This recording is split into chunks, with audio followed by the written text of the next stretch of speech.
한국 군사기술의 미래가 어디로 향하고 있는지 알고 싶다면 지금 이 순간이 가장 중요한 분기점이다. 한국이 5,500파운드급 제트 엔진 개발을 공식적으로 궤도에 올렸다는 사실은 단순한 기술 뉴스가 아니다.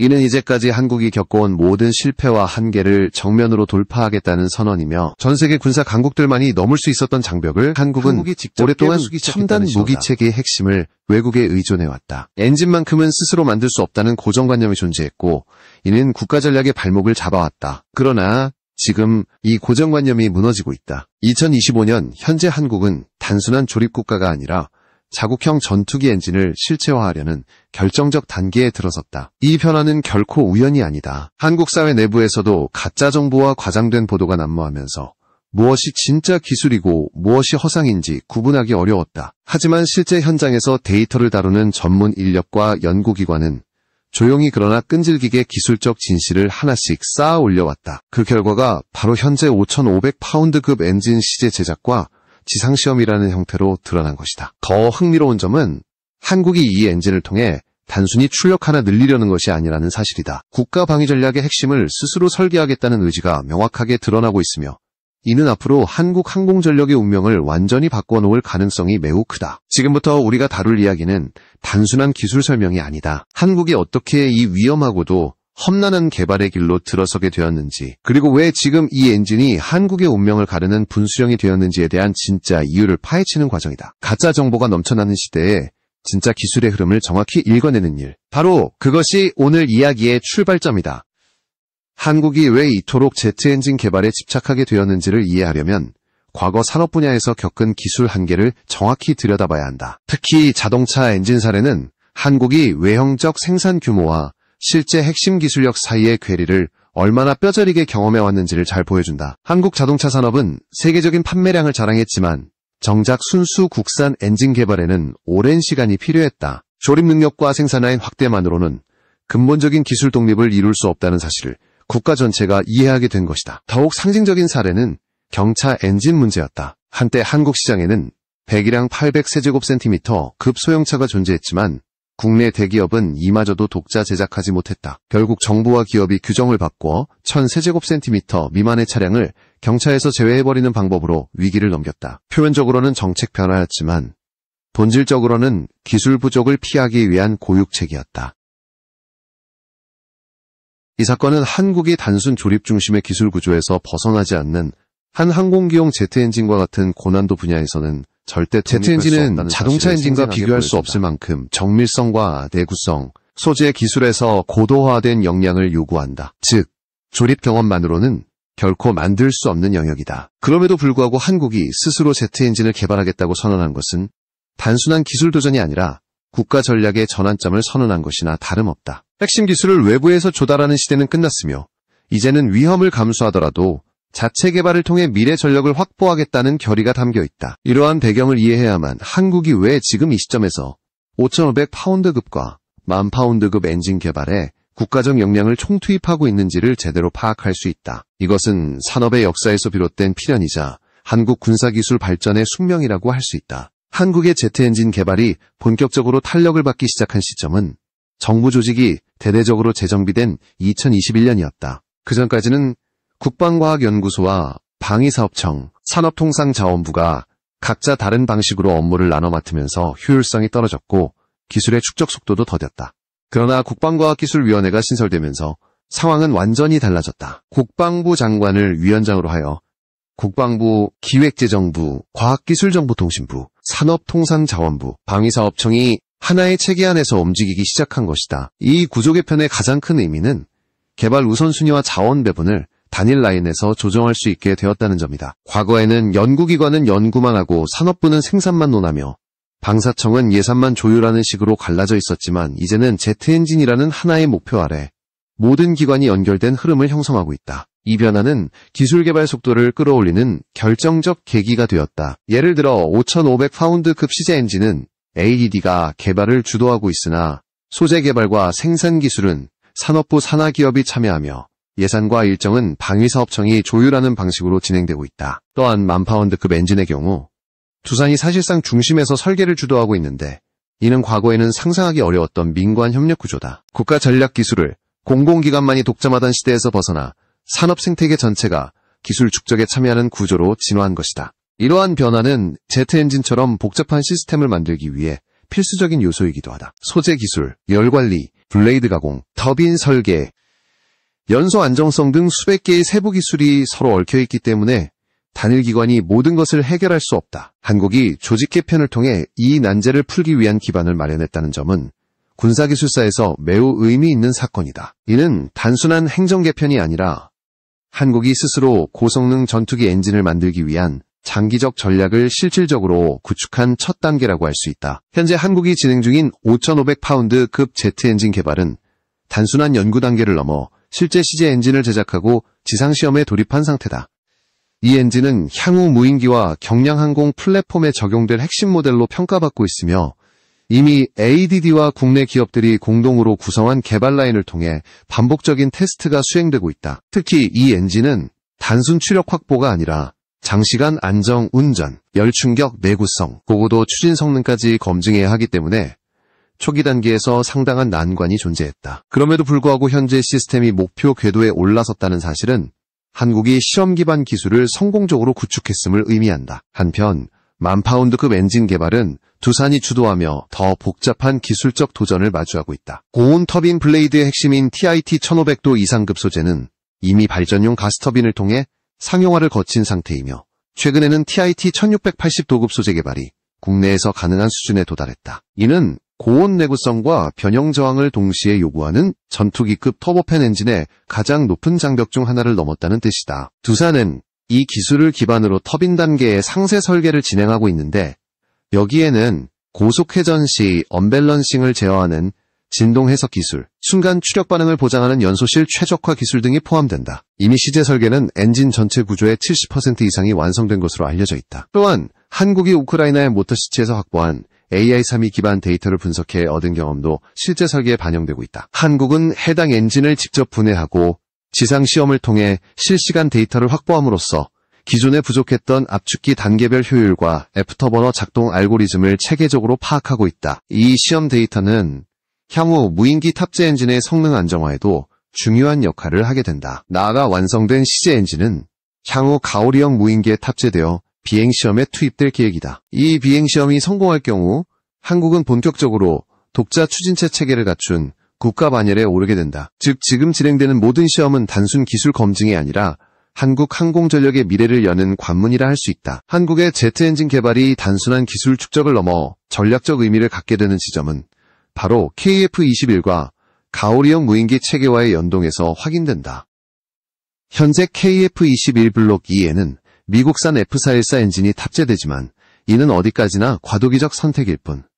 최종 목표는 한국이 직접 만든 엔진을 장착해 완전한 독립 전투기로 진화시키는 것이다. 블록 3단계부터는 한국이 개발 중인 만파운드급 엔진이 후보군으로 오르기 시작했으며 이 엔진이 실제 전투기 적용 기준을 충족할 경우 KF-21 플랫폼은 단순한 국산 전투기를 넘어 아시아권 최초의 독자 엔진 전투기로 기록될 가능성이 크다. 더 주목해야 할 점은 가오리형 무인기와의 조합이다. 가오리형 무인기는 고기동, 장시간 채공, 고속 침투 능력을 요구하기 때문에 기존 상용 엔진으로는 성능 한계가 명확했다. 한국이 만파운드급 엔진 개발 일정을 앞당기려는 이유도 여기에 있다. 무인기 전력 강화는 향후 전투 양산을 근본적으로 변화시키는 요소이며 엔진 자립은 그 변화의 핵심이다. 한화가 영국 기술 기업을 끌어들이려는 시도 역시 이러한 전략적 압박 속에서 나온 움직임이다. 예산은 제한되어 있고 개발 속도는 더 빨라져야 하며 국제 정세는 어느 때보다 불안정하다. 이 상황에서 엔진 독자 개발은 선택이 아니라 필수이며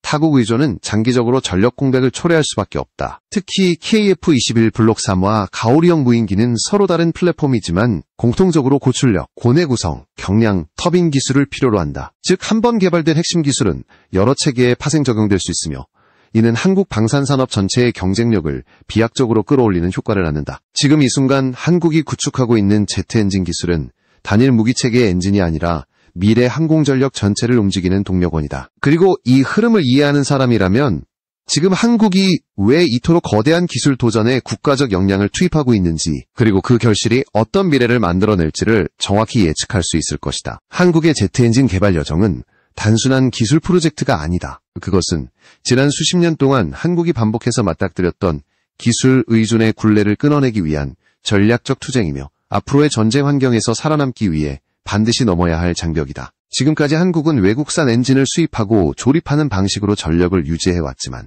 글로벌 정세는 더 이상 이러한 의존 구조를 허용하지 않는다. 공급망은 언제든지 차단될 수 있고 강대국의 정치적 이해관계는 한국의 방위력을 좌우하는 보이지 않는 잠금장치가 되어왔다. 그래서 한국이 지금 이 시점에 고위험, 고난도, 고비용의 제트엔진 개발에 뛰어든 것은 결국 미래를 스스로 통제하기 위한 선택이다. 5,500파운드급 시제 엔진의 지상시험, 10,000파운드급 터보팬의 소재 개발, 그리고 향후 KF-21과 가오리형 무인기와의 연동까지 이어지는 일련의 과정은 한국이 본격적으로 독자 항공산업 생태계를 구축하고 있음을 보여준다. 어느 국가든 전투기 엔진을 독자 개발하는 순간 방산기술의 위상이 완전히 달라진다. 자국 플랫폼에 맞는 최적의 성능을 스스로 설계하고 전력 구조를 유연하게 개편할 수 있으며 무엇보다 외부 압박에 흔들리지 않는 전략적 자율성을 확보할 수 있다. 한국이 지금 하고 있는 일은 바로 이 전략적 자율성을 현실로 만드는 과정이다. 기술적으로는 아직 넘어야 할 산이 많고 시험 단계에서 예상치 못한 난관도 계속 등장하겠지만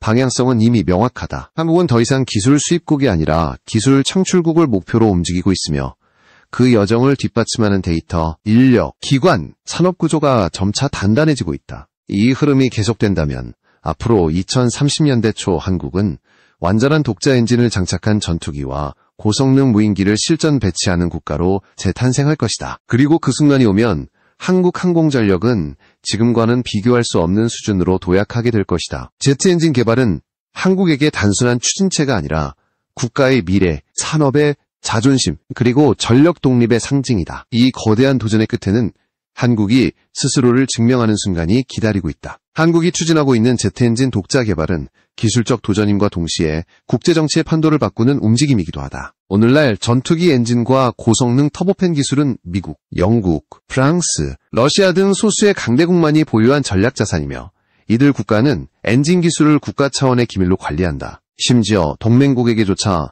핵심 설계 정보나 소프트웨어 소스 접근을 철저히 제한한다. 이는 엔진이 단순한 기계 장비가 아니라 전투기와 무인기의 전반적인 성능, 작전 가능 지역, 전술적 자율성까지 좌우하는 핵심 기술이기 때문이다. 한국이 그동안 외국산 엔진에 의존할 수밖에 없었던 것도 이러한 국제 정세의 구조적 한계와 무관하지 않다. 그러나 지금 한국은 이 제한된 기술 질서를 정면으로 돌파할 준비를 하고 있다. 특히 KF-21 개발 과정에서 한국은 엔진뿐 아니라 각종 구성품과 소프트웨어 통제를 미국에 크게 의존해야 했다. 이는 실전 배치 이후에도 전력 운용의 자율성을 확보하는 데 걸림돌이 될 수 있다. 엔진 독자화는 이 한계를 극복하기 위한 장기 전략의 핵심이다. 또한 제트 엔진 기술은 국가 산업 전반에 중장기적으로 파급되는 효과가 매우 크다. 고온 합금 소재, 초정밀, 가공, 고속회전체 밸런싱, 연소 안정화 기술, 열 관리 기술은 항공기뿐 아니라 우주 발사체, 발전용 가스터빈, 드론, 미사일, 심지어 미래형 자동차 기술까지 확장될 수 있다. 한국이 지금 확보하고 있는 소재 기술과 터빈 구조 해석 능력은 이미 발전용 가스터빈 분야에서 성과를 내고 있으며 이는 민수시장에서도 경쟁력을 가져오는 중요한 기반이 된다. 특히 발전용 터빈에서 확보한 TIT 1500도급 및 1680도급 소재 역량은 군사용 터보팬 엔진의 가장 어려운 벽 중 하나를 넘을 수 있는 핵심 열쇠다. 많은 국가들이 엔진 개발에 실패한 이유는 단지 설계 능력 부족이 아니라 고온 환경을 견딜 수 있는 소재와 가공 기술이 없었기 때문이다. 한국은 이 부분에서 민군 겸용 기술 발전을 바탕으로 빠르게 격차를 좁히고 있다. 현재 한국이 목표로 하는 15,000파운드급 이상의 고출력 엔진은 단순한 플랫폼 하나를 위한 프로젝트가 아니다. 이 엔진이 완성되면 KF-21블록 3 이상의 개량형 전투기에 적용할 수 있을 뿐만 아니라 향후 개발될 스텔스 무인기, 고기동 장거리 고고도 UAV, 그리고 유인무인 복합 전투기 체계에도 적용 가능하다. 한국이 장기적으로 추진하고 있는 미래 전투기 체계는 단일 기체가 아니라 여러 플랫폼이 네트워크 기반으로 결합된 형태로 운영된다. 즉, 전투기, 무인 동반기, 장거리 감시 UAV, 정찰 전자전 플랫폼 등 다양한 기체가 실시간으로 연결되는 방식이다. 이 복합체계의 중심에는 고출력, 고내구성 엔진 기술이 자리 잡게 된다. 특히 가오리형 무인기와 차세대 무인 전력의 확대는 한국이 엔진 독립을 서둘러야 하는 절박한 이유다. 미래 전쟁에서는 유인기보다 무인기의 비중이 더 빠르게 커지고 있으며 고속 침투, 장시간 채공, 고고도 감시 능력을 갖춘 UAV가 전장 주도권을 결정하는 핵심 요소가 된다. 외국산 엔진에 의존하게 되면 무인기의 생산 속도, 확장성, 전력 배치 전략까지 모두 외국의 허락과 공급망 상황에 종속될 위험이 있다. 최근 국제정세의 불확실성과 공급망 불안정은 이러한 리스크를 더욱 크게 만든다. 따라서 한국의 엔진 독자 개발은 단지 기술적 도전이 아니라 미래 전장 구조에서 주도권을 확보하기 위한 전략적 필수 조건이다. 더 나아가 한국이 독자 엔진을 확보할 경우 방산 수출 구조도 근본적으로 달라진다. 지금까지 한국의 방산 수출은 플랫폼 위주였고 핵심 그러나 독자 엔진을 탑재한 전투기나 무인기를 수출하게 된다면 한국은 세계 방산 시장에서 완전한 체계 공급국으로 자리매김할 수 있다. 이는 단순히 수출량 증가를 의미하는 것이 아니라 군사기술 자립도를 높여 국가 외교력과 전략적 교섭력을 강화하는 효과까지 가져온다. 엔진 기술을 보유한 국가는 군사동맹 구조에서도 발언권이 강화되며 동맹국가의 기술 협력에서도 주도적 위치를 확보할 수 있다. 나아가 독자 엔진은 해외 고객 국가에게도 매력적이다. 외국산 엔진이 적용된 무기체계는 공급국의 정치적 결정에 따라 운영이 제한될 수 있지만 독자 엔진은 이러한 위험을 크게 낮추기 때문이다. 한국이 이 여정에서 맞닥뜨리고 있는 현실적인 난관도 분명 존재한다. 제트 엔진 개발은 비용이 천문학적으로 높고 개발 기간은 최소 10년 이상 소요되며 수백 번의 시험과 반복된 구조검증을 통해 성능과 안전성을 확보해야 한다. 단 하나의 소재 결함이나 설계 오류가 전체 엔진의 파탄을 불러올 수 있기 때문에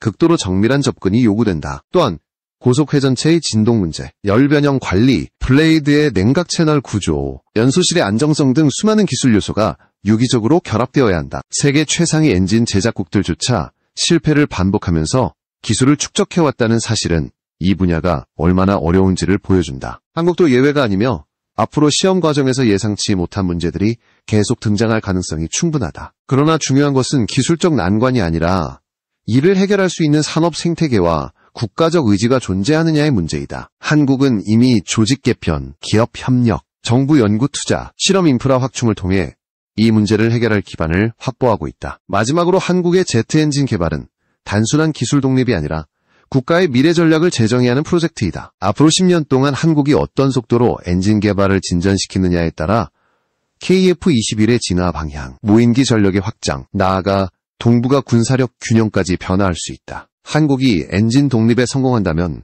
이는 아시아에서는 일본을 제외하고 존재하지 않는 독자 엔진 보유국으로 도약하는 순간이며 세계에서도 몇 안 되는 첨단 기술 강국의 반열에 올라서게 된다. 지금 한국이 걷고 있는 길은 분명 쉽지 않지만 이 길의 끝에 도달했을 때 얻게 될 전략적 이득은 그 어떤 기술 도전과도 비교할 수 없을 만큼 크다. 제트 엔진 기술은 미래 전장을 열어젖히는 열쇠이며 한국은 그 열쇠를 스스로의 힘으로 만들기 위해 전력을 다하고 있다. 이 도전은 단순한 기술이 아니라 국가의 자존심, 미래 산업의 경쟁력, 그리고 전력 독립을 향한 의지의 상징이다. 한국의 엔진 개발은 이제 되돌릴 수 없는 길에 들어섰으며 그 끝에는 반드시 새로운 시대가 기다리고 있을